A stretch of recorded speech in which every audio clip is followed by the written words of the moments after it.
اے اللہ تو سب کی بخشش فرما دے، اے یا اللہ کل کی بخشش فرما۔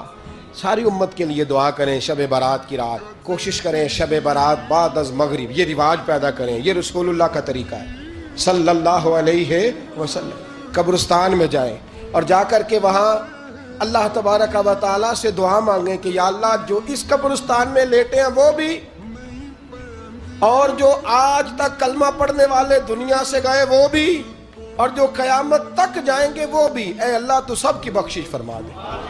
اللہ کی رحمت کو محدود نہ کریں کہ صرف مجھے بخش دے، اسے کہیں یا اللہ کل کی بخشش فرما۔ ساری امت کے لیے دعا کریں شب برات کی رات، نفل پڑھیں، لیکن وقت ضائع نہ کرنا، گولڈن چانس ہے، اس کو مس نہ کرنا، یہ شب نجات ہے، اس کے ضرور قریب جانا۔ رب کریم سمجھنے کی توفیق عطا فرمائے۔